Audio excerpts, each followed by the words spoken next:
Hello, everybody. Welcome to Offside and Out of Bounds. We are doing our round of 64, day two breakdown of the NCAA March Madness tournament. I'm Adam. I'm Junior.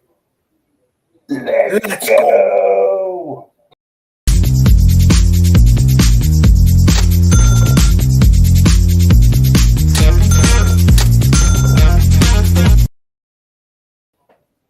All right, Junior.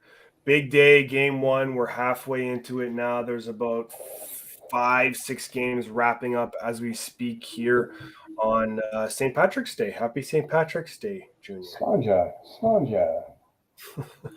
All right, so let's get right into it. I mean, I know it's been a jam-packed day one already. We've had some upsets. Do you want to touch on those real quick before we jump into it?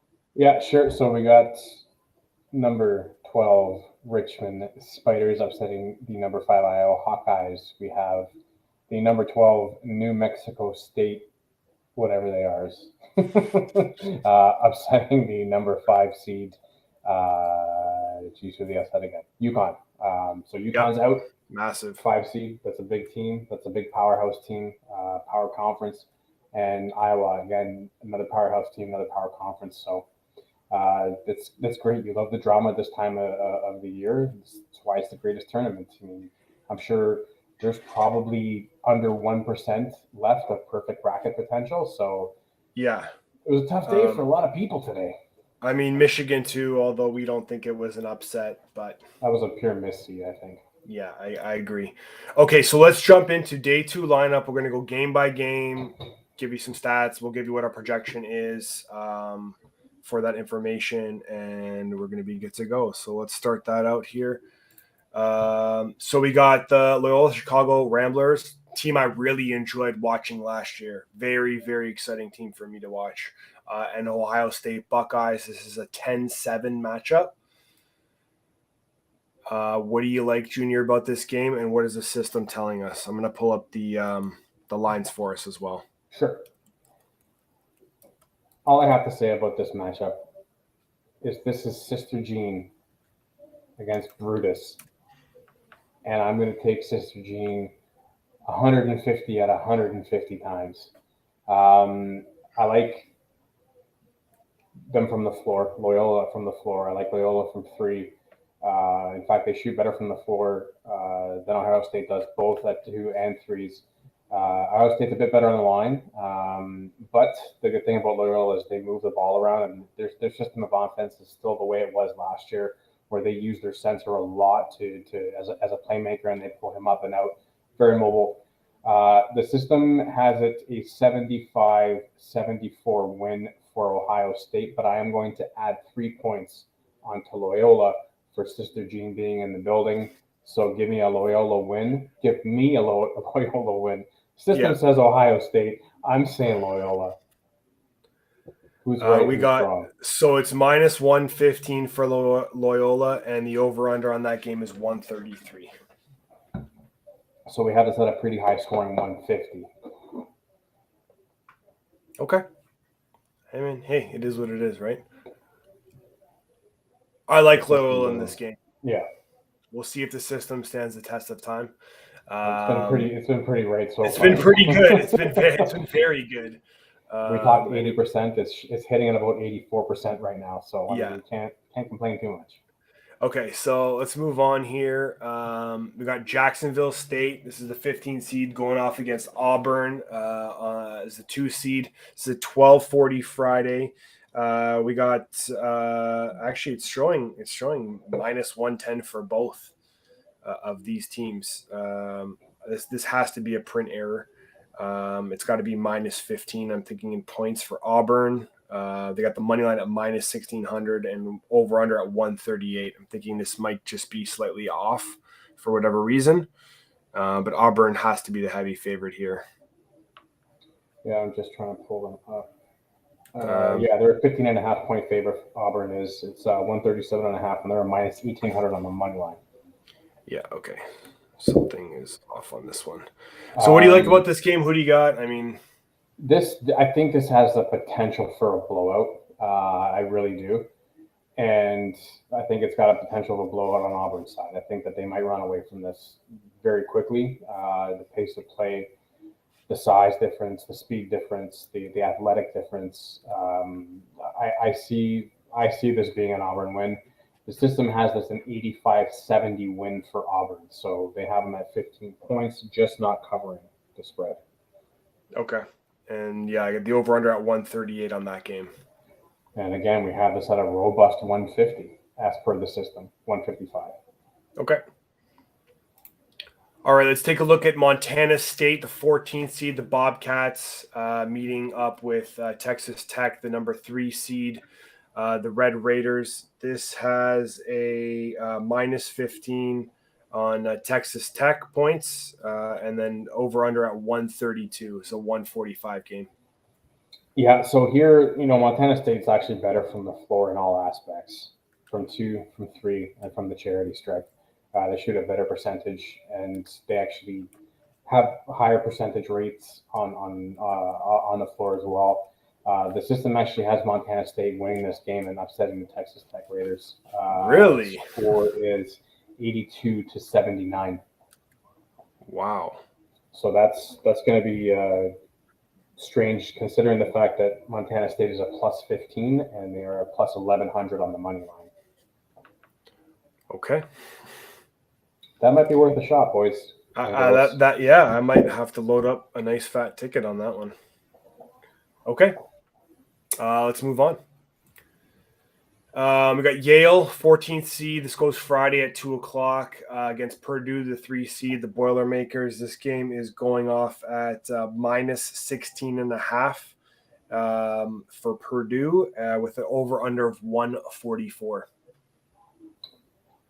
So this is a power team against an Ivy League team. The percentages on the floor are pretty similar.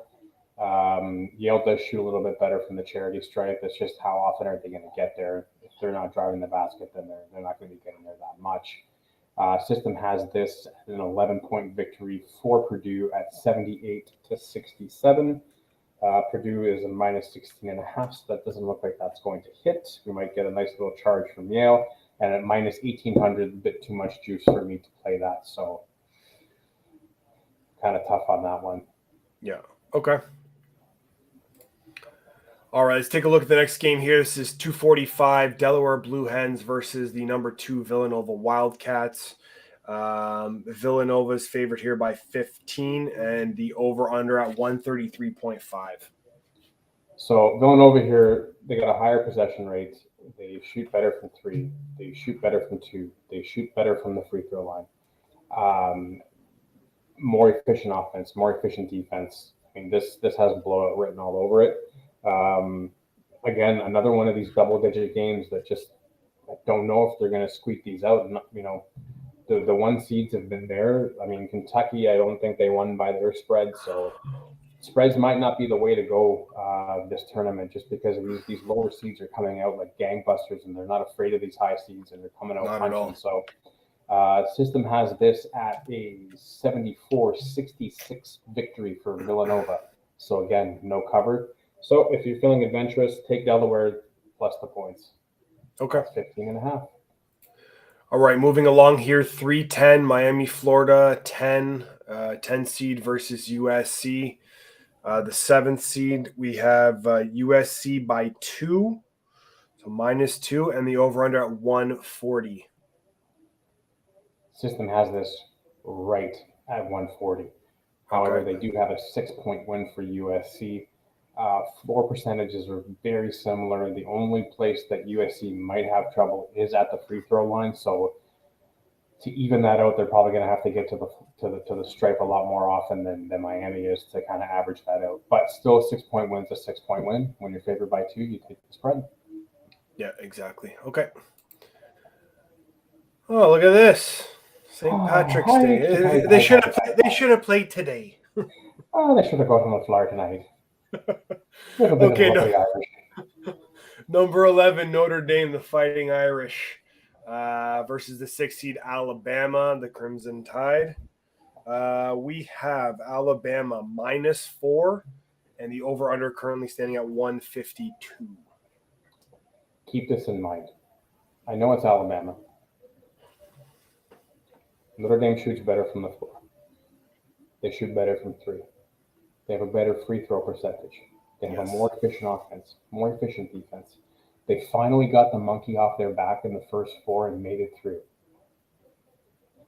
I'm taking Dame and the point. Okay. The system says it's a 4-point win for Alabama, though.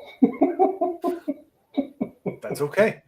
There's a reason there's a system, and there's a reason you have a heart, and you're betting with one and maybe betting on the other and covering. So it's take Alabama and the under. The over-under on this is 152. We have them sitting at a 144. Okay. That's like bang on almost. Okay, perfect. Let's move on. This game goes 4:30 Friday. Virginia Tech 11 seed versus the 6 seed Texas Longhorns. Texas, I don't actually have a line on this. Let me check. So Texas is a 1-point favorite, and the over/under is 123.5. Okay, that's what I got for the over/under. Okay. If I'm Texas, I'm worried. I'm worried big time because this is a Virginia Tech team that upset everybody last week during Champ Week to win their conference. I'm inclined to take Virginia Tech here just because of the recent success and the fact that they've beaten some very large, big power teams. The system does have Texas coming out relatively unscathed at a 7-point win. They do have the over at 126. So you want to play around with that, take Texas in the over. Personally, I think I'm going to take Virginia Tech in this. But when it comes to the head-to-head battles between me and the system's kicking my butt right now. So I do like Virginia Tech in this game as well. They shoot better from the field and better from three also. System says Texas has been very efficient so far. I'll probably still put some money on Virginia Tech though. Yeah, I mean, take Montana State, Virginia Tech, Notre Dame. Those are all upset specials right there that could pad your wallet. Yeah, just a little bit. Going off at 6:50 Friday, Chattanooga 13, Illinois 4. Love Illinois as well. Favored here by 8. Over under at 136. This has a blowout written all over it. I think the Chattanooga team is going to have a lot of heart and they're going to have a lot of poise coming into this game. I don't think that there's an upset in the works here. We have the system telling us that it is going to be 75-61 win for Illinois. So we're in the 130s. The over/under on this is 135. 136. So, over in Illinois here. I think the 8 points is pretty safe to say that that's probably going to hit. Okay, number 7:10 p.m. Friday. We got Cal State Fullerton, the Titans versus the Duke Blue Devils. It's a 15-2 matchup. We got Duke by 18.5. No real surprise there, and 145 for the over/under. Yeah, this again has another blowout written all over it. The system's got this at 85-66 for Duke. I will say don't sleep on these Big West teams. Cal State Fullerton, it's a very competitive conference. There's a lot of decent teams in there with decent records. They don't shoot that well from three, so I don't think you're going to see them taking a lot of chances from there.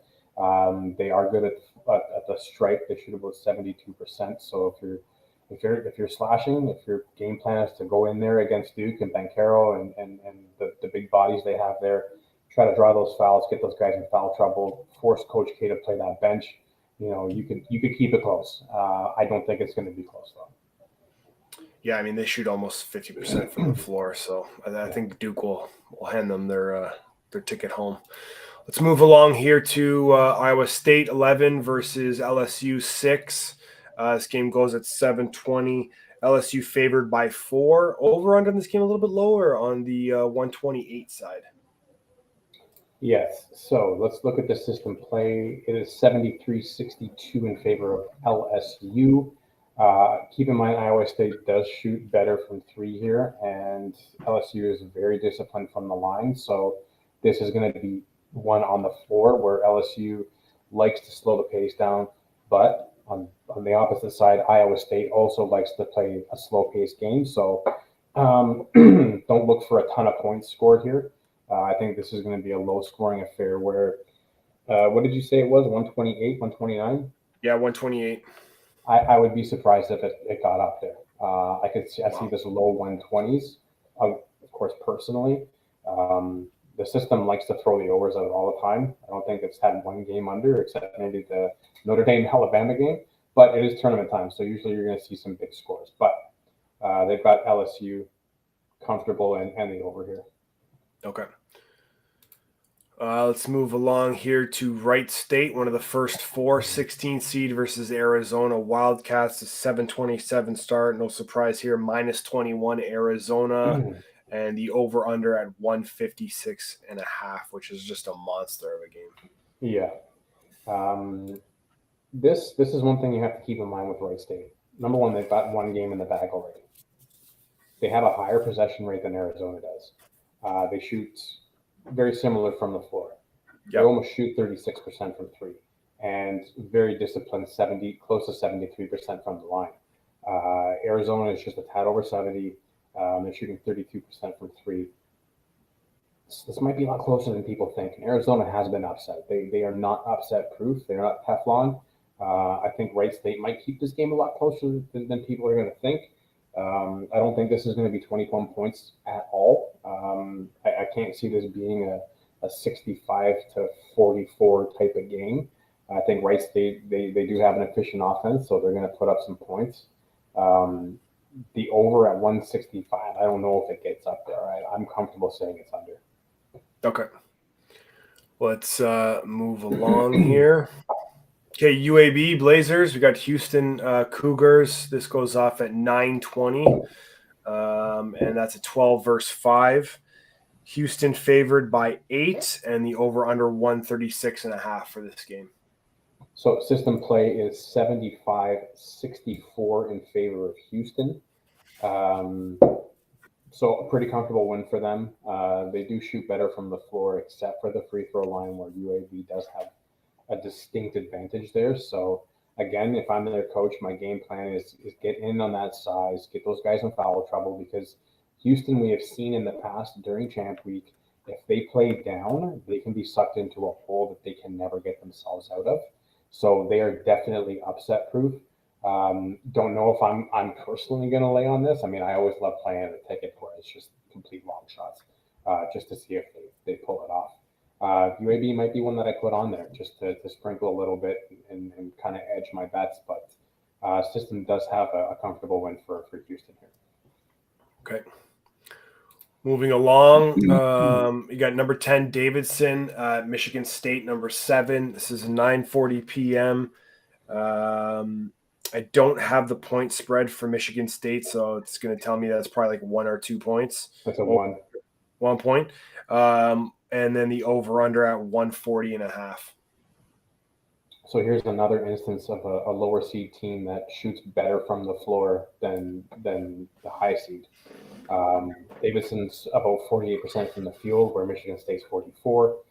We've got Davidson shooting a blistering 41% from three and almost 76% from the free throw line. When I look at numbers like that and the fact that it's only a 1-point spread with what is it, the 7 and a 10? Yeah. I'm almost inclined to take the 10 here. Personally, I would take the 10 here just because it's so close, but numbers-wise, Davidson looks like they've got a bit more in them. But again, Michigan State's the kind of team that like to wear you down. And they do have some pretty decent size on their side too. But system play has this 72-69 in favor of Michigan State. Okay. All right, let's move along here. Wrapping up the last 2 games for day 2 NCAA. Hit that subscribe button, comment, like below. We have Colgate, the 14th seed, going off against number 3 Wisconsin. This is a 9:50. Wisconsin by 7.5 currently, and the over/under at 139.5. What is the only thing known to scare away Badgers? The snake. Toothpaste. What Colgate? Toothpaste. There you go. Not at all. This is a very comfortable win for For Wisconsin, we have this at 85-69. But you look at Colgate, their numbers from the floor are quite good, except once you get down to the free throw line when they're shooting under 70%. And Wisconsin is 73. So again, if this game gets down to the wire where you're in the last 2 minutes and Colgate's trying to come back and they're fouling Wisconsin, Wisconsin's going to ice the game with 2 minutes left on the line. So, I mean, looking at some of these stats, besides the free throw line, they shoot better from 3 field goals. They collect, another rebound or so. In the assist category, they're about 6 assists plus. Yep. But you also have to take into account that Wisconsin has a good perimeter defense. So their opportunities to shoot those threes at that clip are going to come down, as well as that floor percentage. I think they're shooting 47%, 48%. That's going to start coming down. Yeah. Because of Wisconsin's defense and their ability to control games. So this is going to be a case of them pulling them down to where they want to play. Don't know if Colgate has enough in them, enough speed and enough strength and power and size to overpower Wisconsin and keep it close. There you go. Okay, and the last game for tomorrow, TCU, the Horned Frogs versus Seton Hall at 8. Pirates, a 9-8. And we have, it's got to be 1 point. I don't have the full line here. And then it's 128.5. It is 1 point. You are correct. And our system has this as a 70-66 upset win for Texas Christian Horned Frogs. Okay. And there you go. I can see why. Better from 3, better from the floor. Just more of a disciplined team. Defensive efficiency is way up on TCU. So, yeah, it looks like that's going to be where it is. Personally, I love the Seton Hall Pirates. I love that team going way back. I just don't know if they've had a pretty grueling year. I just don't know if they've got enough in them to get into a lockdown defensive game where the score is going to be super low. I just don't know if they've got enough in them. If they do, they could win this running away by 10 to 15 points. It's just what's going to end up happening. System says TCU. My heart says Seton Hall. Okay. Before we wrap this up, we're just going to pull up where the system currently is for the games that we have available so far. The system's looking pretty good, Junior. I mean, no surprises here. It was very efficient last year. It's continuing to be efficient so far through 12 games. Do you want to touch on anything here? Yeah. So I'm just going to check the scores here. So let's get another X for UConn. We hit the St. Mary's. My goodness. This is a very large upset. St. Peter's, the number 15 seed, has taken out Kentucky. 85-79. Okay, we didn't have that. And then there are still a few games to play. Creighton has taken it to overtime, and they are tied with San Diego State. We did have Creighton there. Arkansas is currently down 2. So we could potentially finish day 1 with maybe 2 wrong at most. So I think that's a pretty darn good day to follow up the first 4 at 3 out of 4. Not bad, not bad. Well, continue to follow us. Hit that subscribe button. Turn your notifications on. We're going to be live as often as possible, recapping games, giving our analysis, giving our picks. Continue to join us on our betting adventure throughout this tournament. We're hoping to go off at an 80% clip. We did 71 or 72 last year, and we're going to continue to try to drive that north of 80%. So we want to thank you guys for your time. Please comment below, share this video, and we'll be back tomorrow with previews for Saturday's games, going into the round of 32, as well as we're going to be recapping all the games that we're not able to recap tonight just because they're still ongoing, and then we'll recap as many games as we can tomorrow before proceeding into Saturday's games. And number 1, there are no perfect brackets left. So don't feel bad about it. Broken on one day 1. I mean, that's pretty outstanding. That means that there's some low seed teams that are having some real fun, not having fun at all as well. So stick with us. We're going to get you 8 out of 10 each day. Make some money on these picks. We're still looking for that Cinderella seed that we're going to ride. We think we may have found one in the We 9 got a seed couple. in Memphis that we're liking right now. Yes. But as we find these teams, I think Mexico State might be another one too, because they played an absolutely phenomenal game. But we're going to key in on these high seeds, see where we can run them and how far we can ride them. We made a ton on Oregon State last year, so stick with us. We're going to give you that Cinderella that we're going to ride to the Elite Eight at least. But yeah, absolutely. Awesome. All right. Well, everybody, thanks for everybody for joining in here. We appreciate you guys. Thanks for joining us at Offside and Out of Bounds. I'm Adam. I'm Junior. We're We're gonna see you real soon. real soon.